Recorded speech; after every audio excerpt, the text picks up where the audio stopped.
Hey everybody, Scout Crafty here again, Mishmash Monday. Hope you had a great weekend. We got a lot of stuff going on, so it's a little busy. This might be a short video because of it.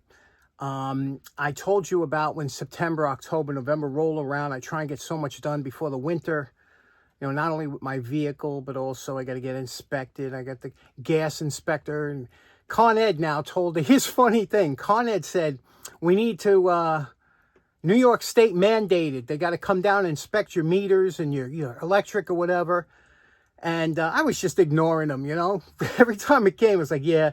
And then all of a sudden, I ignored a bunch. And then one came and they said, listen, if you don't let us come down, we're going to bill you $500 a month every month until you let us come down. And I was like, oops, I guess I got to make an appointment. So they're coming next week to come down here. Not that I have anything to hide, but we'll see what happens. And also, the other day, I told you when the weather gets nice, you know what I look forward to when I come out of the house in the morning, early in the morning when I go to bed, about 4 or 5 o'clock in the morning, and I look up at that sky, and this time of year, the sky is clearing up, much clearer than it is in the summer. You get that summer haze. When the nights get cool, the stars start to pop, and it's such a beautiful thing, isn't it? I came out the other night to about 5 in the morning. I was just getting ready to feed the cats for the last time before I go to bed, and I come out, and what do I see besides my buddy the possum, the greatest little guy ever? Love that guy. But besides seeing the possum, I looked up, and what do I see? The International Space Station floating by.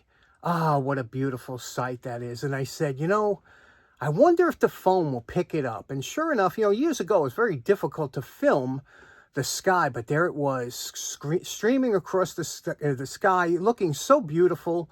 The International Space Station, I used to watch it all the time when I used to work. I used to have the app that showed when it came by, but I haven't been following it for a while, but it's always a pleasure to see, and especially to catch it by accident. You know, the satellites are a new thing for us. None of our ancestors, our parents, grandparents, ever saw satellites when they were. So it's not it's not in our DNA to look at it and say, wow, you know, or recognize it. It's a beautiful sight every time you see it. So if you ever get a chance to see the International Space Station zooming by, I promise you, it's a beautiful thing to see. And here I caught it on video. Anyway, with that, we got a good show planned for you today. We're going to hit that entrenching tool from that European entrenching tool and that we got at the tool meet. And we got a couple other things. Let's get started right away. Okay, next up, remember I picked this up. I have I guess I'm a collector of these now. This is a entrenching tool. This one here is unusual because it's from Romania. Most of the ones I have are United States. You could see here, it's we're just going to do a quick cleanup because I'm going to put this upstairs. So I just want to remove the rust. This is exactly the way this came, and I want to keep it that way. But I want to remove all the rust that's here. And, you know, we'll have some wear marks, but that's the way it is. So let's do that real quick. Now, the first thing we're going to do is take it apart, which is very easy. Then we're going to take all these pieces to the wire brush. This is our post-wire brush evaluation. Notice everything looks good, except we got rid of most of the rust here. You can see we don't want that to spread. You got to take care of it now. Okay, cleaned everything up now. Now, if I wanted to, as a preservation, you know, you could leave it just like this. But if I want to cover this up because I don't want it to rust again, it's bare metal, I'm going to mix up just a little bit of touch-up, okay? Touch-up green, because like I said, 75% of this or more is original paint, so that's the way you want to keep it. So what we're going to do now to make green is you mix a little bit of blue, a little bit of yellow, and you variance the amounts to get this shade or close to it. We're using cerulean blue and medium yellow azo. Now the beauty of mixing colors is you can really get close if you're good at it, and I'm not good, but I'm okay. Now you can see here, that's just, we started off with a little bit of yellow, a little bit of blue. Now you can see it's a little bit light, right? It's a little bit light compared to this. So we take a little bit more blue. You got to be careful because blue is a much stronger color than the yellow, and it'll darken it up real quick. So you want to go a little at a time, mix it in, okay? And then take a look at it and say, are we getting closer? A little bit. A little bit darker will go. Again, you see how much I'm using? Just a tad.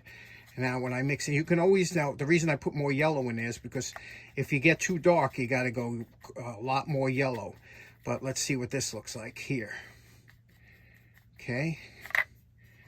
Are we getting close? Close, maybe just and you got to be careful. You don't want to do too much, go overboard.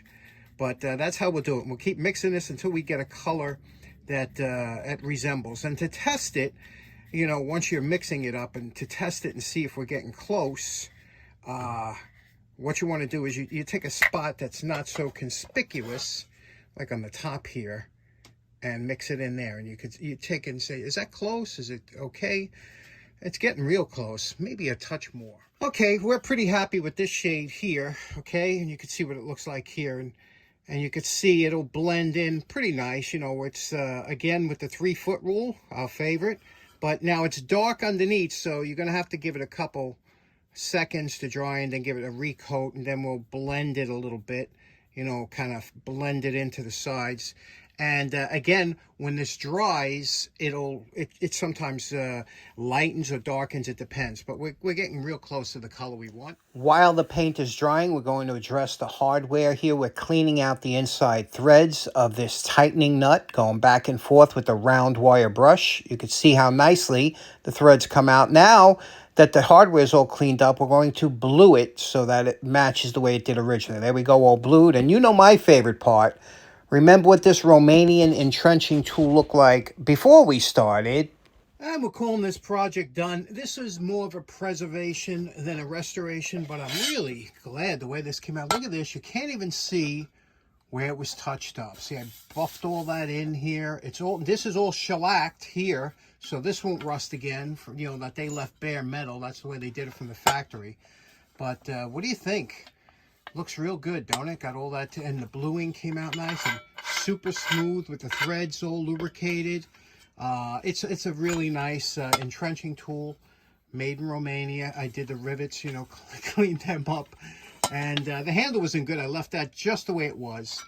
What do you think? We'll put this upstairs with the other ones. Okay, we're up in the attic. What do you say we find a spot to put this? Okay, let's see. What do we want to put over here? Oh, it's kind of full up. Let's see. Oh, look, another grappling hook. Huh. How about we put it right here? Yeah, I think this would be good. What do you say? I think we're good. You know, we're up in the attic, and I'm guilty of forgetting a lot of things that I have up here, but let me show you this here that I just stumbled upon. Look at this here. Do you remember this when these were big? Remember when everybody had a personal? Remember when the Sony Walkman first came out? I had a friend in school that's father was an importer, and he had the first digital watch, the first LED watch, and the first Sony Walkman. He brought it to school, and we were amazed by it. But you don't see these too much anymore. Here is a personal MP3 CD player. Not that old, but you remember when these were popular ones? In the package, you could see here. Let's see what we got. Kobe makes it. And you can see, like I said, it's not that old, but it will be one day. And wonder if this thing still works, because, you know, these things weren't too durable to begin with. Anybody ever have one of these when CDs first took over from the cassette? Okay, next up, got a little show and tell for you. I was just finished watching my good buddy Alex from the Netherlands. Had a fantastic video out.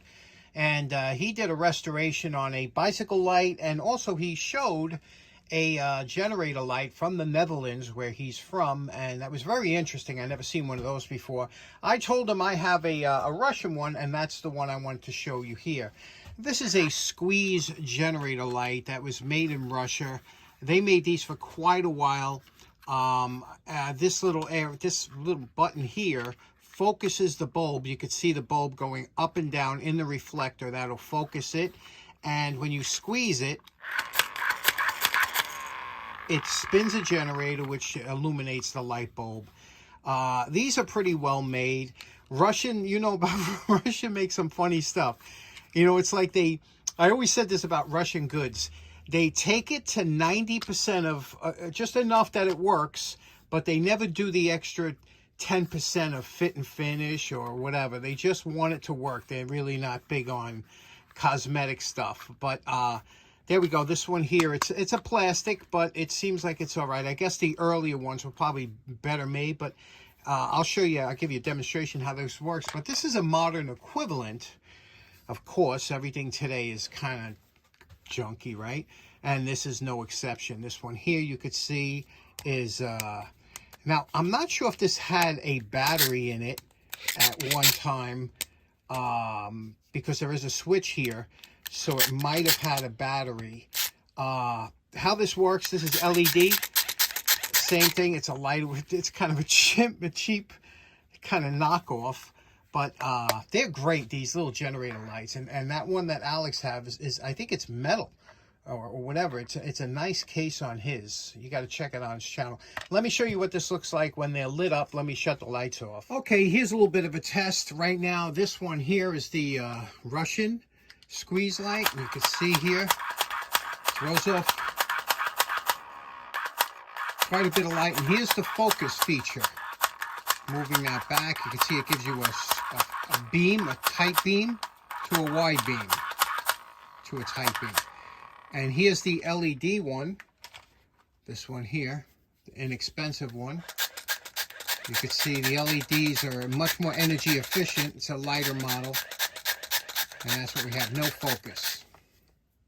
Now, it's funny, we've become so spoiled with LED lights and flashlights and things like that, but if you've ever been in a dark area, and I'm talking dark, where you can hardly see your hand in front of your face, these will be fantastic, bright enough for you to get home and illuminate the road as you're walking down.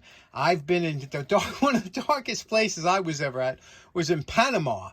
In the jungle at night, it's so dark, we used to laugh about it, that you would keep, even your flashlight, when you turn your flashlight on, it seemed like the darkness was eating up your flashlight. So these do come in handy, especially in an emergency situation. What do you think about those? Okay, so in closing, pretty short one today. I hope you enjoyed it. We'll see you again on Wednesday. I hope you enjoy the start of your week. Take care now. Bye-bye.